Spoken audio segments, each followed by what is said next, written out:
Right now, while you watch this, part of your brain is already somewhere else, checking, waiting, scanning for something more interesting. You didn't choose that, it just happened. And the truth is, someone designed it that way. This isn't a willpower problem. This isn't laziness. This is a war, and it started without your permission.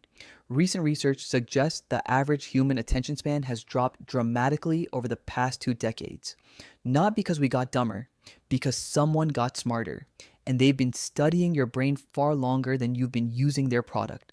The good news is your brain can recover, but first you need to understand exactly what was done to it. Here's what they found. Your brain has one fatal weakness, one vulnerability that, once discovered, made it possible to redirect your focus anytime they wanted. It's called the novelty bias. Your brain is physically wired to pay attention to anything new.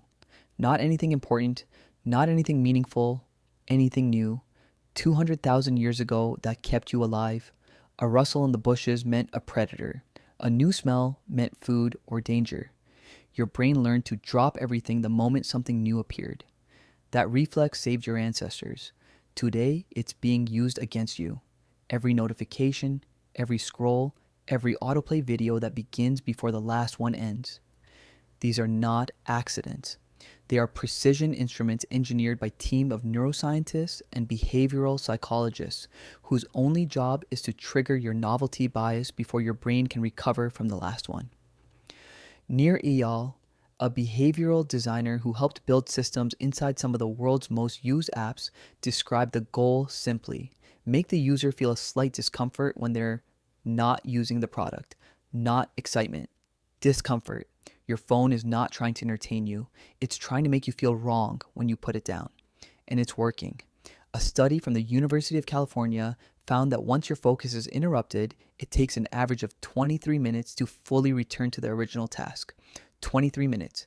The average person checks their phone dozens of times per day, which means for most people, full focus never actually returns. But here's what nobody tells you about what's actually being lost. It's not just time. Deep focus, what researchers call a flow state, is the mental condition where your most important thinking happens. Your most creative ideas, your deepest problem solving, your clearest understanding of your own life. None of that happens in fragmented windows of attention. None of it. Every time your focus is interrupted, you lose access to the best version of your own mind.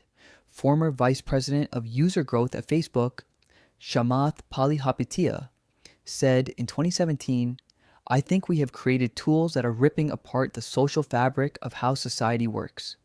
He said this about his own product, the product he helped design. So why can't you just stop? Why can't you put the phone down and focus? The answer is dopamine, not the feel-good version you've heard about, the actual version. Dopamine is not released when you get a reward. Dopamine is released when a reward is possible. The uncertainty itself is the trigger. When you pick up your phone, your brain doesn't know if there's a new message waiting or a notification or something interesting. That uncertainty fires dopamine. You check. You find nothing. Dopamine drops. So you check again. Faster this time. This is not a metaphor for addiction. This is the clinical definition of it. The same neural loop, the same reward pathway, the same compulsive behavior seen in gambling disorders, deliberately built into a device you carry every single day. Research suggests that children who grow up with unrestricted access to attention fragmenting technology may show changes in prefrontal cortex development. The prefrontal cortex, the part of the brain responsible for impulse control, long-term planning, empathy, and complex decision making. The part that makes you fully human. And here's what they don't want you to realize. Your brain still has the full capacity for deep focus. It hasn't been destroyed. It's been suppressed, like a muscle that hasn't been used in years. Weak, quiet, forgotten, but still there, still waiting. Neuroscientist Andrew Huberman describes attention as a trainable resource, not a fixed trait you either have or don't have. A skill that responds to deliberate practice the same way physical fitness responds to exercise. Every time you resist the urge to check. Every time you sit with discomfort for one more minute. Every time you return your focus to a single thing after it wanders.